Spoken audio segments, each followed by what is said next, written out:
Welcome to Neurodivergent Faith, a podcast to help you navigate the beautiful and complicated intersection of neurodivergence and Christian faith and practice. Whether you're neurodivergent yourself, or you're a friend, family member, or church leader seeking to understand more about the neurodivergent Christian experience, you're in the right place. My name's Josh Davis. I'm autistic, ADHD, a spiritual director, and an ordained pastor, and I'm delighted to have you join me as we explore the unique ways neurodivergent people experience God, worship, community, and scripture, along with special interests, sensory and attention differences, social and communication challenges, and much more. Together, we'll break down barriers, confront misconceptions and assumptions, and celebrate the beautiful diversity of God's creation in all of us. So, if you're ready to think deeply and creatively, to reconcile your faith and your brain wiring, or you just want to hear what it sounds like when neurodivergence and Christianity have a conversation, come on in. It's a bit messy, definitely interesting, and we wouldn't have it any other way. We don't do small talk here, so let's jump into something real, raw, and robust. Are you ready? Take a deep breath. Hold it. And let it out with a sigh. All right, here we go.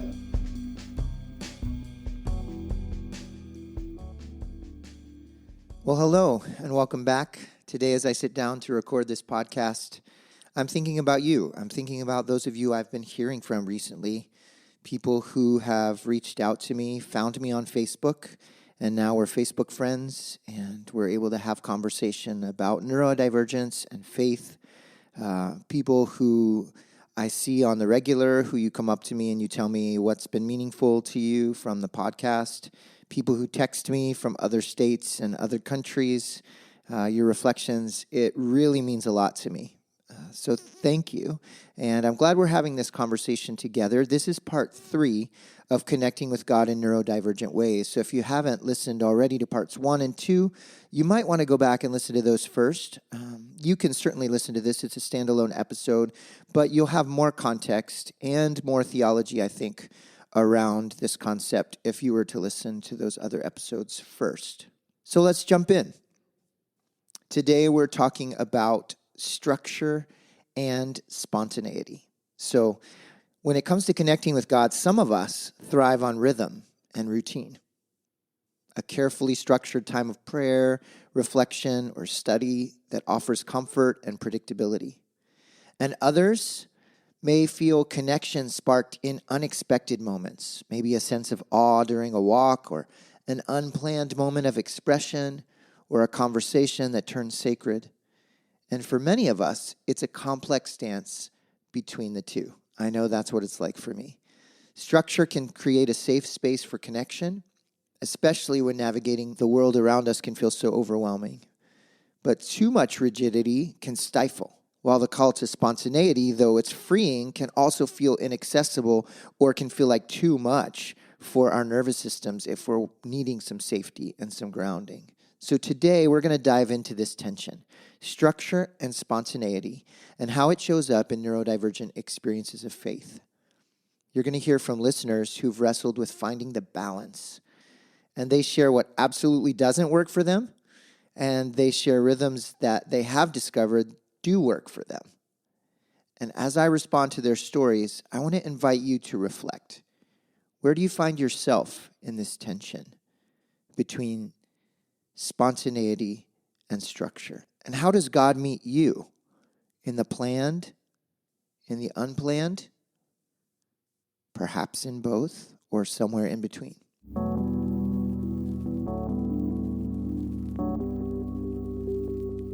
Let's get a little context. I want to share with you a bit about structure and spontaneity as they relate to autism and ADHD specifically. Though primarily we're going to look at these two types of neurodivergence, I promise you, some of this will apply to you. So keep listening. If you're not autistic, if you're not ADHD, I think you're still going to find some things in this content that is helpful. And it's just a demonstration about how the autistic brain, the ADHD brain, they're actually very human traits. And any of us can learn from our autistic and ADHD brothers and sisters as they share what their process is like and what works for them, etc. So first, let's talk structure and autism. Structure plays a crucial role in supporting autistic brains because it provides predictability, it helps reduce anxiety and cognitive overload.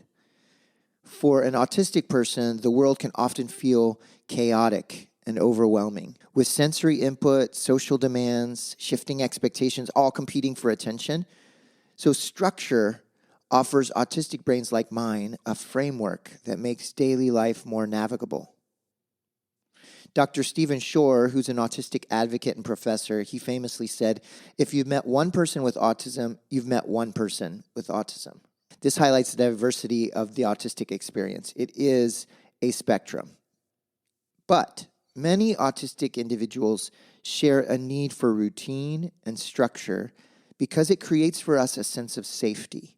Predictable environments and consistent rhythms allow the autistic brain to allocate resources more efficiently, and they reduce the stress of constant adaptation. Furthermore, I feel like structure supports executive functioning, which is an area where a lot of us autistic individuals experience challenges.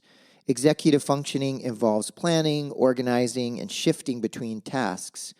And these processes can become more manageable when there are clear routines and expectations. So, what does this mean in the context of faith? Structured practices for an autistic person, like liturgy, fixed prayer times, or guided meditation, can create dependable spaces for spiritual connection without the added burden of figuring out how to engage. Structure doesn't limit divine encounters. It holds space for them. I like that. I'm going to say it again. Structure doesn't limit divine encounters.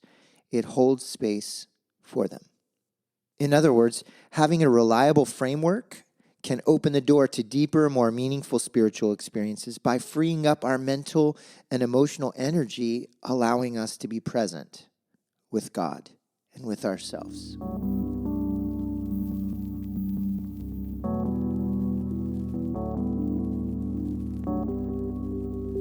So the DSM-5 highlights the need for structure in autism in the diagnostic criteria. Now, just to note here, the language of the DSM-5 is very much about the way autism presents to the outside world, to an outsider. And I don't actually align myself with the language of disorder. I prefer autism spectrum difference or divergence. And in the DSM-5, it talks about symptoms, and I would call those traits.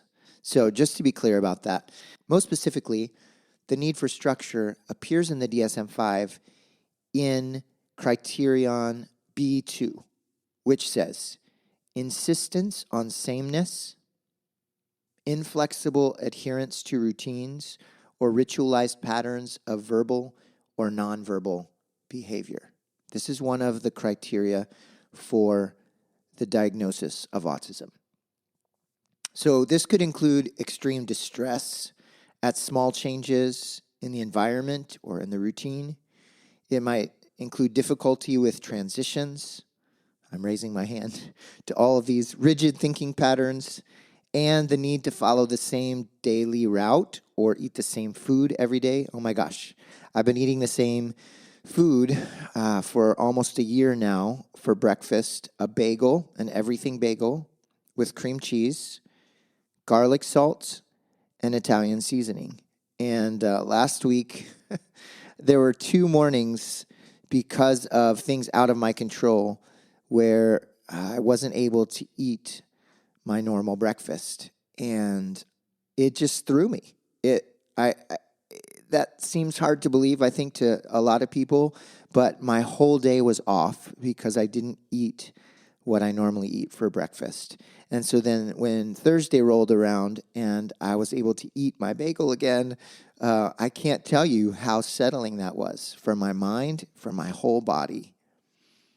So back to criteria from the DSM-5, criterion B2, talks about insistence on sameness, inflexible adherence to routines or ritualized patterns of verbal or nonverbal behavior. And this kind of behavior reflects a need for predictability and control in a world that can otherwise feel unpredictable or overwhelming.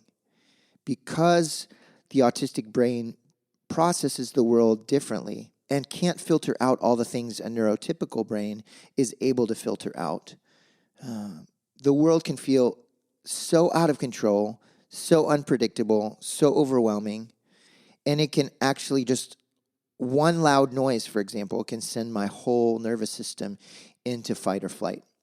So structure and routine provide a sense of safety and regulation for my nervous system.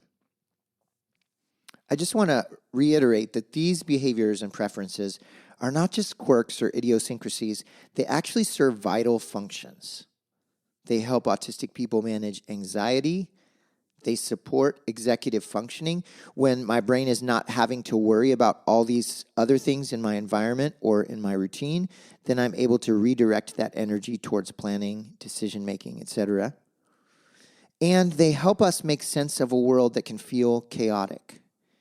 So in the context of faith, this might mean that structured spiritual practices like set prayer times, liturgies, repeated rituals could provide a framework where connection with God feels safe and accessible to the autistic person. I think we want that, right? I think we want that for ourselves, and we want that for each other. A space where connection with God feels safe and accessible.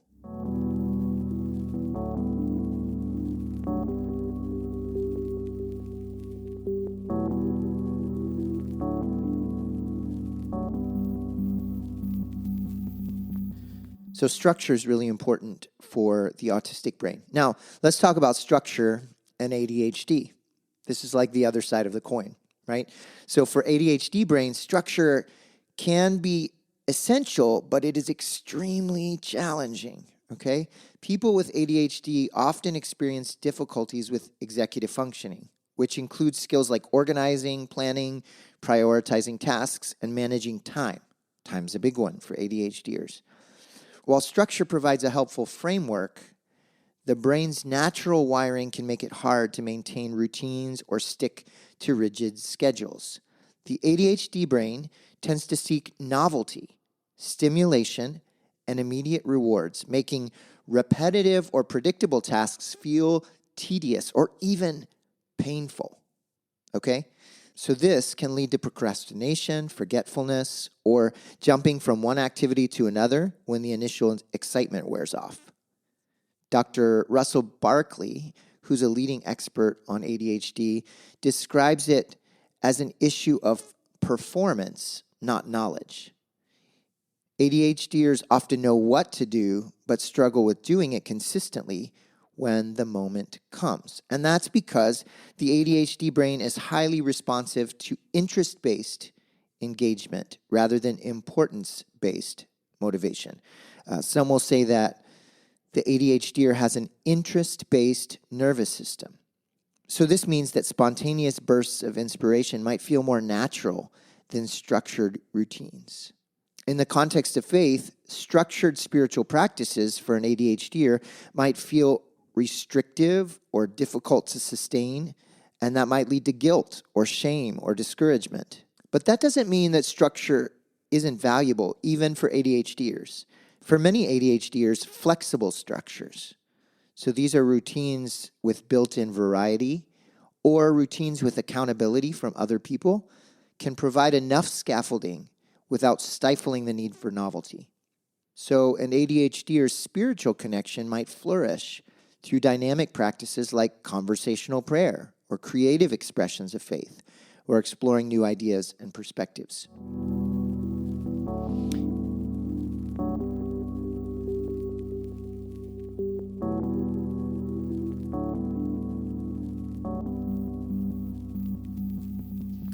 In the DSM-5, as it relates to ADHD, one of the important criteria that connects to this conversation is criterion A1D, which states, often does not follow through on instructions and fails to finish schoolwork, chores, or duties in the workplace.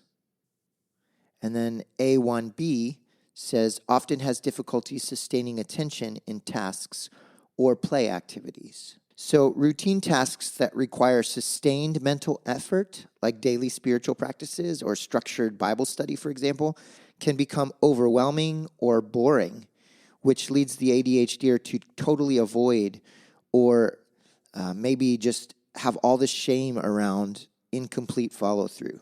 And a criterion A1D, which talks about having trouble following through or failing to finish schoolwork, chores, etc. This reflects a challenge of translating intention into consistent action, especially when tasks are repetitive or lack immediate rewards. So in terms of connecting with God, this can mean that traditional structured spiritual disciplines might feel frustrating or inaccessible or even painful to the ADHDer's brain and body and nervous system. But recognizing these patterns opens the door to alternative, more dynamic spiritual practices that can honor the ADHD brain's need for variety, engagement, and movement, allowing for authentic connection without shame.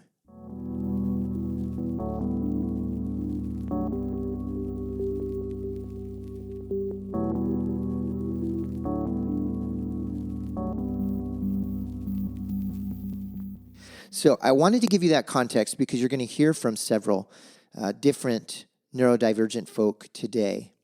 And as in previous episodes, these are not their real voices, and I'm using pseudonyms or initials, but these are their real stories and their real reflections and feelings.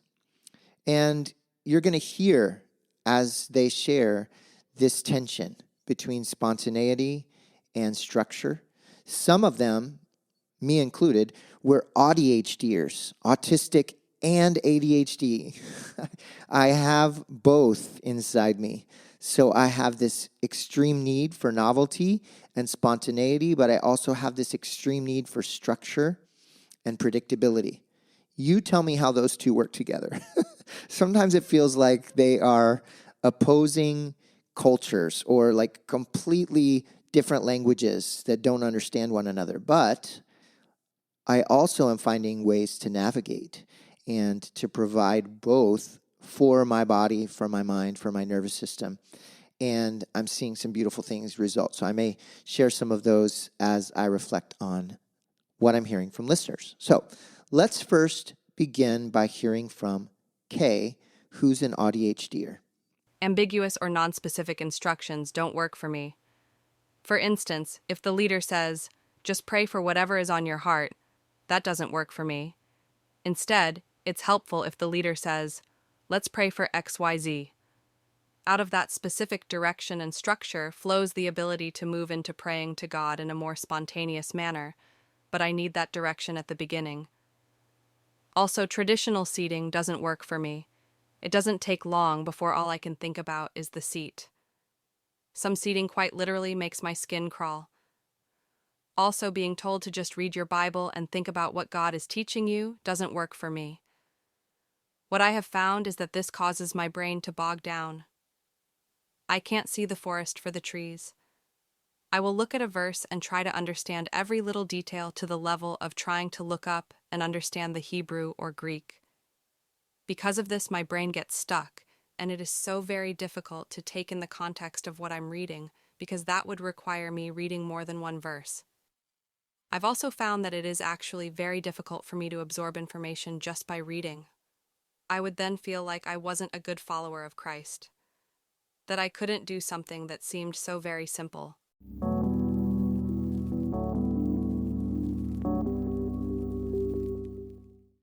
I wonder how many of you listening have felt something similar to what Kay is expressing here, that you feel like you're not a good follower of Christ because you can't do something so simple that seems to be like the typical spiritual practice or the typical way of connecting with God.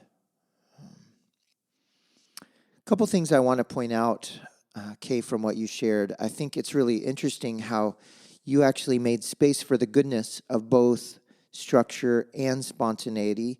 But you said what you need, especially in corporate settings, is to start with structure, and then that can free you up to move more spontaneously later. I think that's actually a really good awareness and good for us to consider as individuals and as leaders. Maybe some people need us to start with structure and then move into flexibility once they feel a little bit more safe. Maybe some people need us to start with flexibility in order to captivate their attention and then slowly move into structure, because both are important for all of us, whether we're autistic, ADHD, or whatever we are, whether we're neurodivergent, neurotypical, we all need some kind of blend of structure and spontaneity. The question is, how do we start? What do we need more of? What feels safest and best to our brains and to our nervous systems? So I really appreciated that. I also noticed you talked about seating in corporate spaces and how it just doesn't work for you. It can consume your attention and just make your skin crawl. I just think about, so many people that are in worship contexts all across the world who are spending most of their energy just being uncomfortable in their body, and how that is not the kind of space for connection with God, with myself, with others. So thanks for pointing that out. For those of you who've never thought about that before, or who have had that experience but never voiced it, I wonder what that feels like to hear Kay say, "Some seating quite literally makes my skin crawl." There's nothing shameful about that. That just is what it is. So what can we do about that? How can you share that with others? How can you move towards what you need?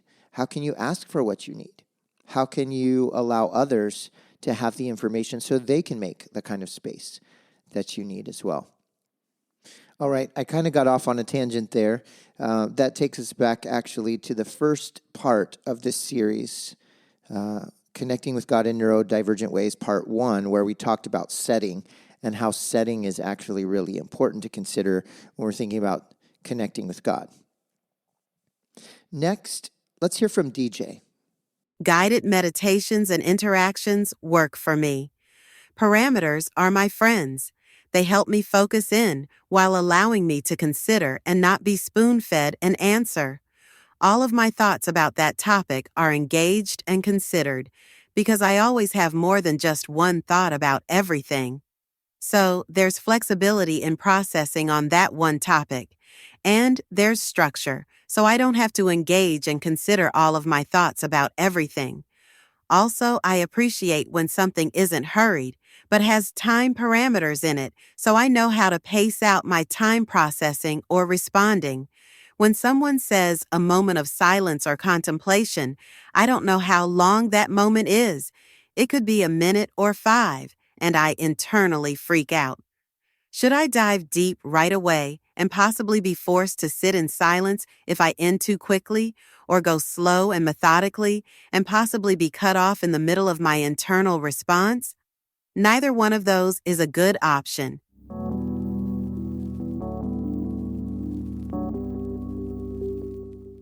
Yes, DJ, you are capturing this so well, this tension between structure and spontaneity or flexibility. Give me structure, but not too much structure. Be really clear what the structure is, but then also leave space for flexibility. So let's take a moment of silence, but it's going to be about 1 minute. So I know how to engage, right? There's clarity, and then there's flexibility within that structure. And you mentioned guided meditations, and my mind just lit up because I realized, oh my gosh, for the last several years, I've been creating guided audio meditations of the Psalms. I've done the first 50 Psalms, and I've released all of those through my Patreon. And I think this is part of why. It is a simple structure, but then there's flexibility within the audio devotional or within the audio meditation where I'll ask a question, and then there's freedom to process for a bit, and then I'll bring us back to the text. So I think you just captured this really, really well. Thank you so much. Next up is KJ. Connecting with God does not work when I imagine or think of Him as displeased and disappointed with me because of my wandering attention span. It does not work for me to pick one plan and stick with it while following a strict schedule, checking off boxes as I go. I connect best with God when I ask Him to help me, and I surround myself with His Word, books, music, nature, people, notebooks, and varied sources while looking for Him in each place. I connect best with God when I picture Him beholding me and smiling.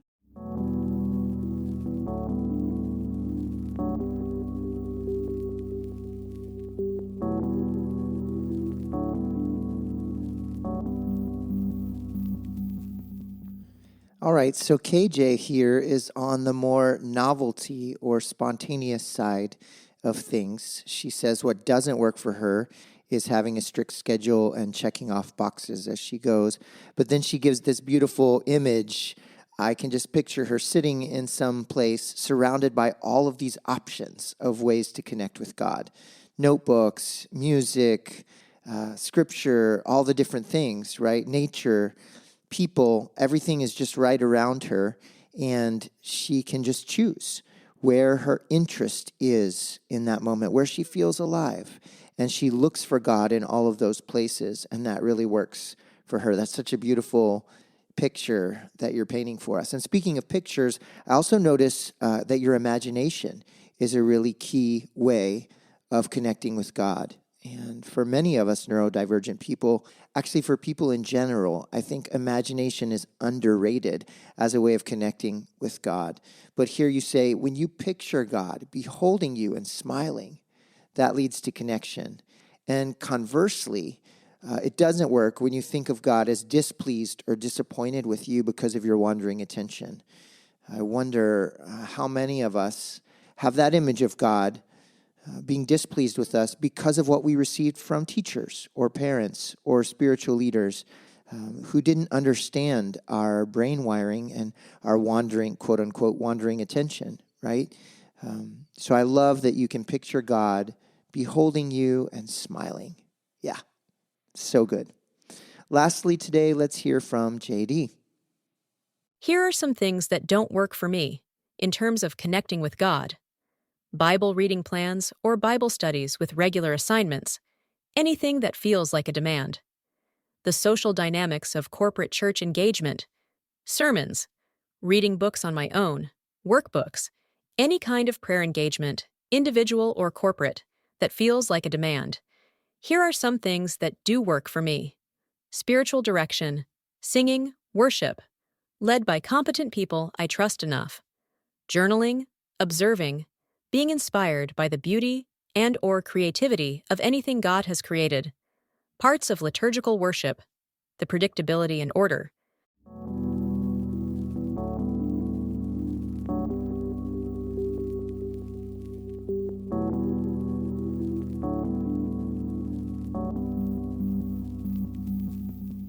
So even if I didn't know that JD was an AuDHDer, I would guess that from her answer because she's got both sides of the equation here, right? She has that Bible studies, Bible reading plans, workbooks don't really work for her. And then on the other side, she says, but the predictability and order of some liturgical worship forms are really helpful for her. So you've got the both and of the AuDHDer, right? I need some structure, but not too much structure. I need novelty and flexibility and to be able to follow my interest. She does say that nature is a really beautiful way for her to connect with God, which many of you all have said, and I think we included that mostly in part 1 of this series. There's a lot of nature references there. I did want to highlight here, she talks about anything that feels like a demand, and we haven't really engaged this topic yet, but there's this whole thing in the realm of neurodivergence called demand avoidance, or some would call it pervasive drive for autonomy. And sometimes when we feel like a structure or an expectation is being imposed on us, it actually threatens our nervous system and, again, A threatened nervous system is not the space to connect with God. It puts us on the defensive, on the alert. We're not in a position to be able to give and receive freely. So we'll talk about that in other episodes. I'm sure we may have to do a whole episode or a series of episodes on demand avoidance as it relates to faith and spiritual practices and worshiping communities and whatnot. But thanks, JD, for bringing that up today. And thanks to everyone who replied to these questions about what works for you and what doesn't work for you in terms of connecting with God. So at the beginning of the episode, we talked about structure and the ADHD brain and structure and the autistic brain. And let's close by just a little recap, looking at it from the opposite end, and that is the idea of novelty. So this leads into the idea that the ADHDer actually craves and needs novelty and spontaneity. Though those two characteristics are vital for ADHD brains because they provide the stimulation and engagement that the brain's dopamine system craves. See, in ADHD, the brain has lower levels of dopamine, which is a neurotransmitter linked to motivation, pleasure, and attention. So novel experiences or spontaneous activities trigger dopamine release, making it easier for the ADHDer to focus, stay engaged, and feel motivated. Dr. Edward Hallowell, co-author of Driven to Distraction, explains, the ADHD mind is at its best when it's bouncing off the walls of a new idea, project, or possibility. So this attraction to novelty isn't just a preference, it's actually a neurological need.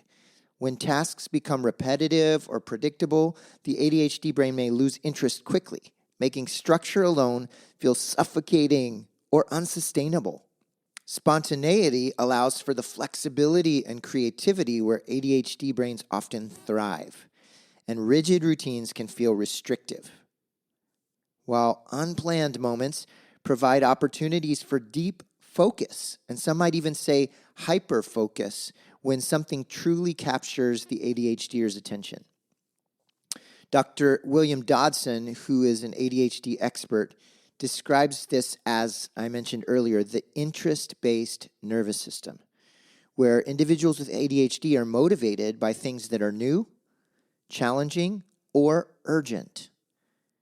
In terms of spiritual connection, this means that spontaneous worship, unstructured prayer, or exploring new theological ideas can create profound moments of connection with God. Practices that allow for freedom, exploration, and creativity can feel more accessible and authentic. So instead of forcing a strict routine, embracing spontaneity lets the ADHDer engage when inspiration strikes, and that opens doors for meaningful, dynamic encounters with God. On the other hand, novelty and spontaneity are challenging for the autistic brain because they introduce, as we talked about before, unpredictability, which can disrupt the sense of safety and stability that structure provides. Many autistic people rely on routines and familiar patterns to navigate the world that can feel overwhelming, right? As we talked about before, due to sensory sensitivities, social complexities, and cognitive demands. Unexpected changes or novel situations may actually trigger anxiety in the autistic person, where they trigger interest and focus in the ADHDer, right? See how these two can be or feel like they're at odds with one another? For autistic people, a sudden change can feel more intense because it not only disrupts plans, but it also demands significant mental and emotional resources to reorient, to figure out, okay, what do I do now? And novelty often brings with it uncertainty, which can be distressing for autistic people. Autistic writer and advocate Dr. Wen B. Lawson explains, predictability and routine allow us to manage the sensory and social environment, giving us the space to thrive. Too much novelty without preparation can lead to shutdown or meltdown because the cognitive load becomes too great. So do you see what I'm setting up here for an ADHDer? Novelty can lead to hyper-focus and to thriving, while for an autistic person, it can lead to shutdown or meltdown.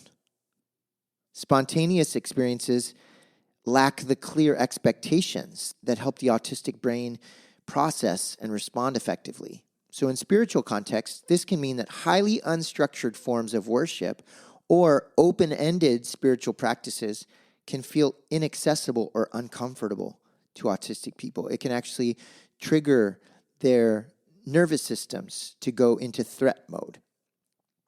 Instead, autistic individuals might find deeper spiritual connection through predictable liturgies, familiar sacred texts, or thoughtfully planned rituals that allow them to engage without the added stress of uncertainty. The truth is that we all need both. We all need structure, and we all need novelty or spontaneity. But the amount that each person's brain and body can tolerate, and the balance of those that allow us to thrive as individuals, are going to differ from person to person, from nervous system to nervous system, and especially along the lines of neurodivergence, autism, and ADHD. So no matter who you are, no matter how your brain is wired, I'd like to close this episode by offering you a blessing. If you're willing, just take a moment, take a breath, maybe open your hands and receive this blessing. May you find the rhythm that brings you peace, enough structure to feel safe, grounded, and held, and enough spontaneity to be surprised by grace. May the steady patterns that sustain you and the unexpected moments that awaken you together create sacred spaces where you meet with God. May you have the courage to discover what truly works for you, trusting that there's not just one right way to connect with God. And may you know in every moment, planned or unplanned, that you are deeply known, deeply cared for, wholly loved, and never alone. Thanks for listening to this episode of Neurodivergent Faith. If you like what you heard, consider subscribing, leaving a review, or sharing this with someone who might need to hear it too. And as you continue to wrestle with faith and identity, remember, your unique brain is a part of God's creative genius. Whether it's the way you process scripture, engage with prayer, or connect with others, you are a reflection of the vast creativity of our Creator. May you trust that God knows you, delights in you, and is working in you exactly as you are. And may you know that you are not walking this journey alone. See you next time.